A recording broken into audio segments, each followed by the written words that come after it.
彼たちは学生ですか？いいえ、そうではありません。いいえ、そうではありません。研修生です。研修生です。彼たちは大変勤勉です。彼たちは大変勤勉です。Karon aduna tay bata, ang nga niya kay si Jiro. Sa hinapon pa, Jiro-kun. Ang kun, ikabit ni sangan sa mga batang lalaki. Mura ni og sang, pero ang sang para sa mga dagkong tao. Si Jiro-kun, usa ka estudyante o gaksei. Repeat after me gihapon. Jiro-kun wa gaksei desu. Jiro-kun wa gaksei desu. Hisgutan nato si Jiro, usa siya ka estudyante. Jiro-kun wa nan no gaksei desu ka? Jiro-kun wa nan no gaksei desu ka? Ang nan no gaksei kay estudyante sa unsa. What kind of student? Hisgutan nato si Jiro, unsa man siya nga estudyante. Jiro-kun wa eigo no gaksei desu. Jiro-kun wa eigo no gaksei desu. Si Jiro kay estudyante sa in English. Jiro is a student of English. Jiro-kun wa nansai desu ka? Jiro-kun wa nansai desu ka? Kahinomdom pa ka sa nansai, mauni ang pagpangutana pilay edad, how old. So, Jiro-kun wa nansai desu ka? Pilay edad ni Jiro. 19 歳です。19 歳です. Si Jiro kay 19 anyos. Ang 19 kay 19. Unya ang sai counter mo ning year. So, 19 sai 19 anyos. Kini nga sentence why subject pero masabta na to tungod kay ang previous sentence Jiro-kun wa. So, ang topic si Jiro-kun. Sa atong lesson sa numbers o counters, estudyuhan nato unsaon pag-ihap. Pagpaila-ila sa kaugalingon o self-introduction. Watashi wa Eric desu. Watashi wa Eric desu. Ako si Eric. Karon kumusulti gani kasi imo nga di na nimo kabitan og sang, di na kami watashi wa Eric sang desu. Ang kanang sang honorific man, ang honorific para ras ubang tao. So musulti lang kasi imo nga watashi wa Eric desu. Nihongo no sensei desu. Nihongo no sensei desu. Ako maestro sa Japanese. O namae wa nan desu ka? O namae wa nan desu ka? Unsa may imong ngan? What is your name? Ang ngan sa hinapon kay namae. Unya, kabitan gani nimo og o sa sinugdanan, o namae mahimo nang ngan adtong imong istoryahan. O namae meaning your name, honorific man, honorific para sa ubang tao. O namae wa nan desu ka? Unsa may imong ngan? Nya tubag nimo watashi wa nya nga nimo des. Pwede sad nimo i-cancel ang watashi wa kay understood naman. Diretso na lang ka. Kung Peter imo ngan, may kag Pita des. Kevin imo ngan, Kevin des.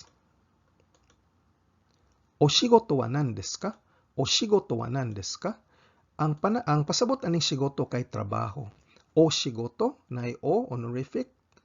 So pasabot ani ang katong imong istoryahan. O shigoto wa nan desu ka? Unsa may imong trabaho? So, motubag din ka, shigoto wa. Karon inigtubag nimo kay parte mas imong kaugalingon, di na ka mo igo o shigoto. Mayroon kag shigoto. Shigoto wa, nya nani des. Pwede po nimo i-cancel ang shigoto wa kay understood naman nga atong istoryahan ang imong trabaho, mo diretso na lang ka, nani des. Kung maestro ka, maestra may kag sensei des. Sensei des. Kung caregiver ka gani, may kag kaigoshi des. Kaigoshi des. Trabaho kag factory, may kag koin des. Koin des. Kung nurse ka gani, kangofu des. Kangofu des. So, karon atong praktison, please repeat after me. Watashi wa Eric des. Watashi wa Eric des. Nihongo no sensei des. Nihongo no sensei des. O namae wa nan desu ka? O namae wa nan desu ka? Pita des. Pita des. O shigoto wa nan desu ka? O shigoto wa nan desu ka? Sensei desu. Sensei desu. Kaigoshi desu. Kaigoshi desu. Koin desu. Koin desu. Kangofu desu. Kangofu desu. Karon praktiso nato unsa ang pagpangutana og pila man ni. Ang pattern kay ei wa ikura desu ka? Ei wa ikura desu ka? Kung mahinumduman nimo ang pasabot sa ikura kay pila man. Karon atong praktison. Sundo nato ang pattern og mangutana ta sa mga presyo aning mga butanga. Ei wa ikura desu ka? So palihog repeat after me. Hotdog wa ikura desu ka? Hotdog wa ikura desu ka? Pizza wa ikura desu ka? Pizza wa ikura desu ka? Keiki wa ikura desu ka? Keiki wa ikura desu ka? Ang pantalon kay zubong. Zubong. Zubong wa ikura desu ka? Zubong wa ikura desu ka? Ang sapatos kay kutsu. Kutsu. Kutsu wa ikura desu ka? Kutsu wa ikura desu ka? Unya ang medyas kay kutsushita. Kutsushita. Ang literal nga meaning ani kay ilawom sa sapatos. Mao nang kutsushita. Kutsushita wa ikura desu ka? Kutsushita wa ikura desu ka? Sumahon ta ang atong nakatunan ining video. Atong naestudyohan ang lain-laing personal pronouns ug mga interrogative pronouns nga gamiton sa pagpangutana ug unsaon paggamit niini. Ato pong gistudyohan unsaon pagporma ug mga simple sentences gamit ang pattern ei wa be des. Hain ang be usa ka noun, pronoun o adjective. Ug pagpangutana kung be ba ang a. Ei wa be des ka? Nakatunan pod nato unsaon pagtubag og oo ug dili. Gituki pod nato unsaon pagpangutana og presyo sa mga butang. Ug diri natapos ang atong lesson sa personal ug interrogative pronouns. Sa sunod nga video, tukion nato ang mga demonstrative pronouns. Unsaon paghinapon sa kini kana kadto diri didto ug uban pa. Hinaot na lingaw ka ug daghan kag nakatunan. Kung arisgado kagyud makat-on og hinapon, importante kaayo nga mag-practice adlaw-adlaw. Gahinan gyud nimo og panahon. Kung nagsakay ka sa jeepney, naghuwat sa traffic, patubang sa trabaho og naglingkod ra ka sakyanan o kaha break time nimo sa trabaho, balik-balikin ig paminaw og tan-aw ang mga training videos. Tungod kay dili nako matudlo ang tanan, kinahanglan palambuang ang imong bokabularyo gamit ang libro, internet o app. Aduna ko'y link sa usa ka website nga adunay 9,000 essential Japanese words nga akong ibutang sa ubos. Ang akong video series giplano ni para lig-on ang imong pundasyon sa pag-estudyo sa hinapon. Kaya og kalimti pag-like, share ug subscribe. Nihongo no benkyo ni gambatte kudasai. Otsukare sama deshita.